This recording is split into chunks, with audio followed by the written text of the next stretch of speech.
नमस्कार, आप देख रहे हैं झारखंड सवेरा। झारखंड की 4 सीटों पर 50-50 का खेल, अंडरकरंट, ध्रुवीकरण और सेंधमारी में उलझा समीकरण। क्या मानते हैं राजनीति समझ के लोग? जैसे जैसे मतगणना की तारीख नजदीक आ रही है, चर्चाओं का दौर भी तेज होता जा रहा है तथा अब दावों और आकलन का दौर शुरू हो गया है। राजनेताओं की अलग अलग दावेदारी है, विश्लेषक अपने स्तर से विश्लेषण कर रहे हैं। आखिर स्थिति क्या है 4 सीटों पर? आइए देखते हैं झारखंड सवेरा की इस रिपोर्ट में। झारखंड की 4 लोकसभा सीटों के लिए मैदान में उतरे कुल 45 प्रत्याशियों की किस्मत ईवीएम में बंद हो चुकी है। अब सभी के पास एक ही सवाल है कि खूंटी, सिंहभूम, लोहरदगा और पलामू में जीत किसकी होने जा रही है। ये भी चर्चा है कि कहीं चारों सीटों पर 50-50 का खेल तो नहीं हो जाएगा। राजनीति में दिलचस्पी रखने वाले सभी लोग एक दूसरे से समीकरण को समझना चाह रहे हैं। ऐसा इसलिए क्योंकि इस बार के चुनाव के बाद हिसाब निकालना मुश्किल हो रहा है। जितनी मुंह उतनी बातें। कैमरे के सामने सभी दलों के नेता तो जीत के दावे कर रहे हैं, लेकिन ऑफ द रिकॉर्ड बात करने पर ज्यादातर का एक ही जवाब है कि कुछ कहा नहीं जा सकता। किसी दल को अंडरकरेंट पर भरोसा है तो किसी को ध्रुवीकरण पर। वहीं कुछ ऐसे भी हैं जो सेंधमारी के गणित में रिजल्ट ढूंढ रहे हैं। दरअसल 2014 के चुनाव में मोदी नाम की लहर थी, तब प्रत्याशी गौण हो गए थे। 2019 में पुलवामा हमले के बाद राष्ट्रवाद और सबका साथ सबका विकास के नारे के सहारे भाजपा को प्रचंड बहुमत मिला। लेकिन इस बार भाजपा का दावा है अब की बात 400 पार। वहीं इंडिया गठबंधन फुल कॉन्फिडेंस में दावे कर रहा है कि भाजपा को इस बार 150 से ज्यादा सीट नहीं मिलेगी। लिहाजा जनता भी कंफ्यूज हो गई है। लेकिन झारखंड में चर्चा पहले चरण में हुई 4 सीटों को लेकर हो रही है। जानकार बताते हैं कि चारों सीटों पर टाइट फाइट कही जा सकती है। दोनों गठबंधन की प्रतिष्ठा दांव पर लगी हुई है।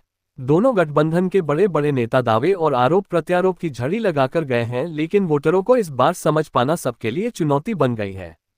अब इस साइलेंस का मतलब सभी अपने अपने हिसाब से निकाल सकते हैं। जानकारी का मानना है कि चारों सीट पर अच्छी लड़ाई हुई है। सिंहभूम में गीता कोड़ा को अपर एज मिलने की संभावना दिख रही है, क्योंकि उनको समुदाय का साथ मिला है। कांग्रेस के पुराने वकर उनके साथ रहे हैं। वैसे जोबा मांझी के लिए झामुमो के विधायकों ने पूरी मेहनत की है। यहां ग्रामीण और शहरी क्षेत्र के वोट का अंतर निर्णायक भूमिका अदा कर सकता है। वहीं खूंटी में टफ फाइट कही जा सकती है। भाजपा के अर्जुन मुंडा चौतरफा घिरे नजर आ रहे हैं। विधानसभा स्तर पर देखें तो हर पॉकेट में अलग अलग प्रभाव है। ईसाई और मुस्लिम वोट का एकजुट होना जहां भाजपा के लिए परेशानी का सबब हो सकता है, वहीं सरना वोट में भी बिखराव का अनुमान भी लगाया जा रहा है। कुल मिलाकर कहें तो खूंटी में कांग्रेस के कालीचरण मुंडा और भाजपा के अर्जुन मुंडा के बीच कांटे की टक्कर है। लोहरदगा में चमरा लिंडा की वजह से त्रिकोणीय मुकाबले की बात हो रही थी, लेकिन ऐसा नहीं दिखा। लोगों का मानना है कि स्थानीय स्तर पर मिले फीडबैक बता रहे हैं कि चमरा लिंडा को सेंधमारी करने में खास सफलता हासिल नहीं हुई है, जिस वजह से कांग्रेस को लाभ मिल सकता है।